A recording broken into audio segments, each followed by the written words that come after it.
Racially motivated shooting rampage claims 3 lives in Jacksonville, sparking nationwide condemnation and renewed calls to address hate-fueled violence. Jean Domingo reports. Florida's Jacksonville is grappling with a heart-wrenching tragedy through a rally and a prayer vigil after the racially motivated shooting spree that killed 3 black people the previous day. The Jacksonville Sheriff's Office said the shooting occurred at a Jacksonville Dollar General store and that it was racially motivated. They also confirmed the names of the victims: Angela Michelle Carr, 52, Arnold Joseph A.J. Laguerre, Jr., 19, and Gerald Deshaun Gallion, 29. The shooter, 21-year-old Ryan Christopher Palmeter, committed a disturbing act, leaving behind a will, disturbing writings, and a trail of evidence pointing to his motives. Armed with an AR-15 style weapon, Palmeter targeted black shoppers on a Saturday afternoon. Law enforcement believes he obtained the firearm legally. The rampage was captured on surveillance cameras within the store. Palmeter's writings, described as a diary of a madman, expose his extreme racial hatred. As our community collectively grieves this tragedy, this agency will continue to diligently investigate so that we can provide victims, families, and our community with as many answers as we can. Our community is grappling to understand why this atrocity occurred. I urge us all not to look for sense in a senseless act of violence. There's no reason or explanation that we'll ever account for the shooter's decisions and actions. The manifesto is quite frankly, the diary of a madman. He was just completely irrational. But with his irrational thoughts, he knew what he was doing. He was 100% lucid. He knew what he was doing. And again, it's disappointing that anyone would go to these lengths to hurt someone else. U.S. President Joe Biden promptly condemned the act and announced a federal civil rights investigation to cover any hate crime or domestic extremism angles. The incident tragically coincided with the anniversary of Martin Luther King Jr.'s historic I Have a Dream speech on June 28, 1963, which emphasized racial equality. According to the Gun Violence Archive Project, there have been 28,000 gun-related deaths in the U.S. so far in 2023 alone, and the year has yet to end. I'm a resident of Jacksonville. I've been a long-time activist. I've been involved in many cases, the Trayvon Martin case, the Jordan Davis case, the case with Ahmaud Arbery. I was the main minister that announced the $10,000 bounty for the murder of Trayvon Martin by George Zimmerman. What happened yesterday is a travesty, and it underscores that white supremacy and racism and bigotry is still the #1 threat for the well-being of black Americans and indigenous people. We at MadNass are here to try to make sure that these families are not forgotten. These victims on these posters are not forgotten. I think that, the government and law enforcement should all sit down and start looking into these things more diligently, and that somebody needs to sit down and just take charge and say, okay, this is how we're going to fix it and implement that.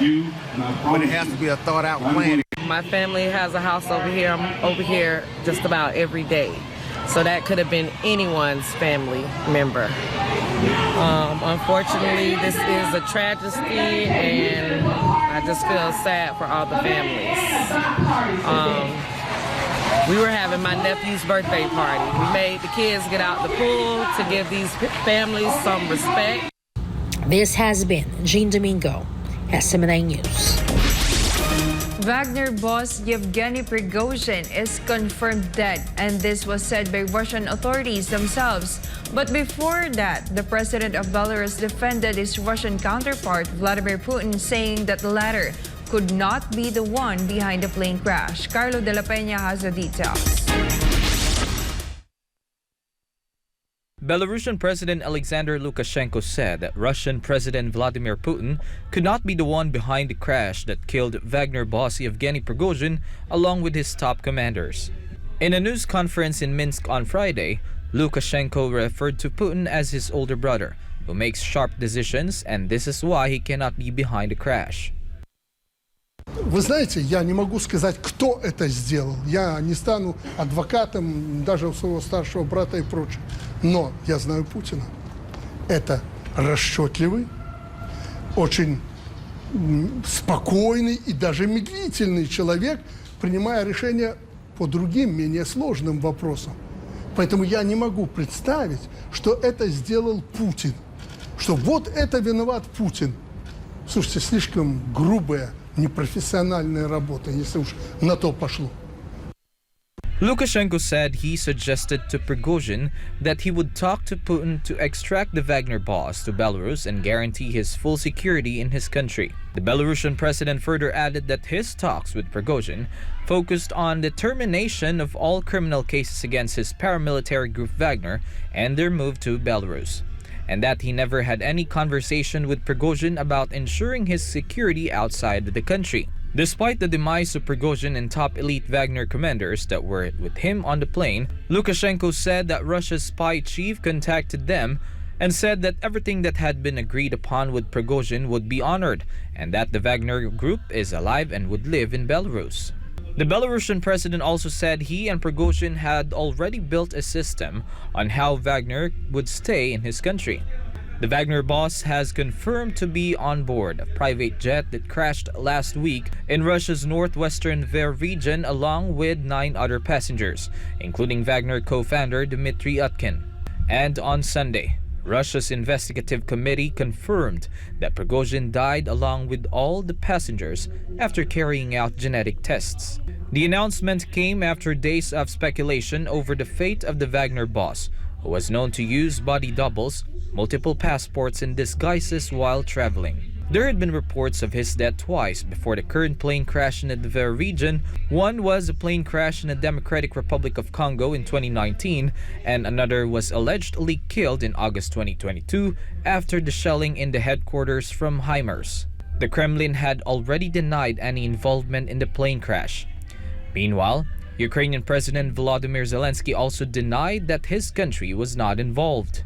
Prigozhin was known as Putin's chef, and in a video address last week, Putin offered his condolences to the family of the victims of the plane crash, describing him as a talented businessman who made mistakes but achieved the necessary results. Putin also revealed that he had known Prigozhin since the 1990s. Lukashenko, on the other hand, mentioned that he had been friends with the Wagner chief for more than 20 years. The Wagner boss was thought to be of a confidant of Putin. He made global headlines after the beginning of the Russia-Ukraine conflict in February 2022, and together with his forces, or musicians as they called themselves.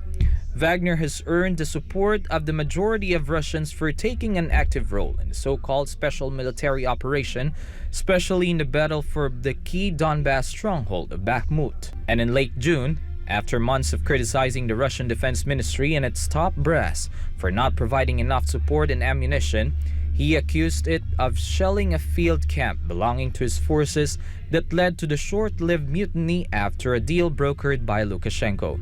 Prigozhin's last video was believed to be filmed in Africa, and at that time, he had reopened recruitment of more Wagner fighters and vowed that the paramilitary would make Africa even more free while conducting reconnaissance and search activities against ISIS, Al-Qaeda, and other bandits.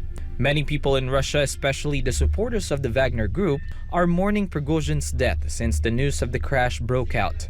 Makeshift memorials were created for the Wagner boss in nearly 24 Russian cities and occupied areas in Ukraine. People were seen offering flowers, and some men in Wagner uniforms were spotted crying in front of the makeshift memorials of their boss. Reporting, this has been Carlo de la Peña, SMNI News.